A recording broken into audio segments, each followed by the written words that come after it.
Land భూములు, అదే మరిగా మైన్స్ మినరల్స్, అదే మరిగా అటవీ సంపద, ఈ మూడు విషయాలు కూడా కూలంకుషంగా ఈరోజు మనం చర్చిస్తున్నాం. నెక్స్ట్ ఇక్కడ చూస్తే ఒక వినూత్నమైన పందా ఎంపిక చేసుకున్నారు నేరస్తులు, అందులో కూడా ఆర్థిక ఉగ్రవాదులు. ఎలాంటి పందాన్ని ఎంపిక చేసుకుంటారు కొనికి ఇది ఒక ఉదాహరణ. ఇవన్నీ కూడా మీరు చూస్తే ఒక పక్క పట్టణ ప్రాంతాల్లో ఉండే భూములు, నేను ఎగ్జాంపుల్ మాత్రం ఇస్తున్నా, ఇంకా చాలా ఉన్నాయి. కావలి, నెల్లూరు, ఏ టౌన్ చూసినా, ఈవెన్ ధర్మవరం మీరు చూశారు మార్నింగ్ వాక్ ఏం చేశాడు. కాబట్టి అవన్నీ ఉన్నాయి. మా వాళ్ళు అవన్నీ కంపేర్ చేయలేకపోయారు, అవన్నీ కూడా కంపేర్ చేస్తాం. విశాఖపట్నం, ఒంగోలు, తిరుపతి, చిత్తూరు ఒకే స్టడీ, అంతవరకే ఇవ్వగలిగాం. అదే మరి కొత్తగా ఒక మెథడ్ ఎస్టాబ్లిష్ చేశారు హౌస్ సైట్స్ పేరుతో. ఎక్కడికక్కడ ఇష్టానుసారంగా అధికార దుర్వినియోగం చేసి అక్కడుండే భూమిని ముందే వీళ్ళు కొంటారు, ఒక స్మాల్ ట్రాన్సాక్షన్ చేస్తారు. ఆ ట్రాన్సాక్షన్ అబ్నార్మల్ గా చేస్తారు, అదే మార్కెట్ రేటుగా చూపిస్తారు, దానికి 2.5 times డబ్బులు ఇస్తారు. అంటే ఇది ఒక పెద్ద ఫ్రాడ్ చేసే పరిస్థితికి వచ్చారు. అవి కూడా ఎక్స్ప్లెయిన్ చేస్తాం కొన్నిటి వరకు. ఇంకొక పక్కన వీళ్ళ ఆఫీసులకి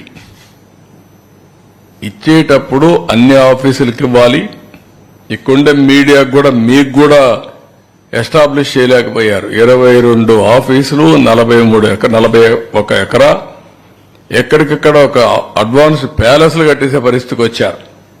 ప్రజాస్వామ్యానికే గంతలు కట్టే పరిస్థితికి వచ్చారు. మీ అందరూ కూడా ఎవరు ఎక్స్పెక్ట్ చేయనటువంటి పరిణామం తీసుకొచ్చారు. ఇక్కడ తిరుపతికి ఒక విచిత్రమైన పరిస్థితి ఉంది. ఇవన్నీ సెటిల్మెంట్ ల్యాండ్స్ తిరుపతిలో, లేకుంటే మఠం భూములు కూడా ఉన్నాయి అక్కడ. ఈ భూముల్ని ఇష్టానుసారంగా 22A ఉపయోగించి వీడు కొట్టేసే పరిస్థితికి వచ్చారు.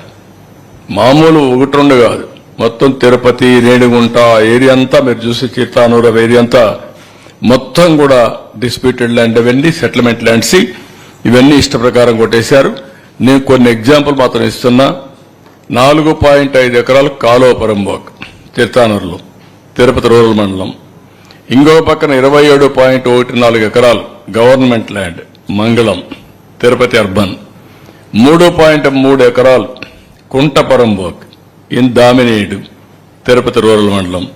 1.33 acres ఆఫ్ కాలువపురంబోక్ ఇన్ చిగురువాడ, నార్త్ కంట్రీగా ఆఫ్ తిరుపతి రూరల్.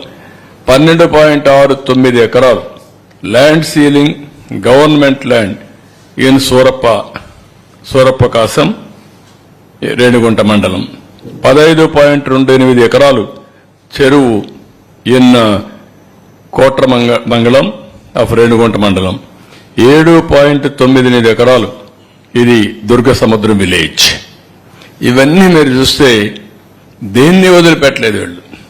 కాలువపురంబోకు వదిలిపెట్టలేదు, ప్రభుత్వం వదిలిపెట్టలేదు, కుంటపరంబోకు వదిలిపెట్టలేదు, కడాన ల్యాండ్ సీలింగ్ భూమిని ఉడుగొట్టేసే పరిస్థితికి వచ్చారు.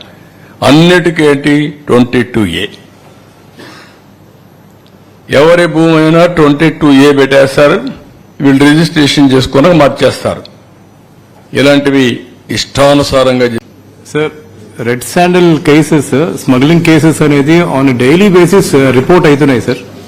దాని మీద ఏమైనా మెజర్స్ తీసుకుంటున్నారు? డైలీ బేసిస్ రిపోర్ట్ అవుతున్నాయి అంటే పట్టుకుంటున్నారు, అవుతున్నాయి. లాస్ట్ టైం చాలా ఫర్మ్ గా యాక్ట్ చేశాం, మీకు ఐడియా ఉంటుంది. నేను ఒకటే రాష్ట్రంలో ఉండే ప్రతి ఒక్కరికి ఒకటే చెప్తున్నా, ఇల్లీగల్ యాక్టివిటీస్ ఎక్కడ జరిగినా వదిలిపెట్టం. I'm very clear. అలవాటైన వాళ్ళు ఎవరైనా ఉంటే అలవాట్లు మానుకోండి, మానుకోకపోతే మాత్రం చాలా ఫర్మ్ గా ఉంటాం. రెండోది, గంజాయి మత్తులో లేకుంటే మద్యం మత్తులో ఇష్టానుసారంగా ఆడబిడ్డలపైన అత్యాచారాలు చేయడం, నేరాలు చేయడం, గంజాయి దాగి రోడ్డు మీద పడడం, ఇవి చేస్తే మాత్రం చాలా జాగ్రత్తగా ఉండండి. మళ్లీ వార్నింగ్ ఇస్తున్నా.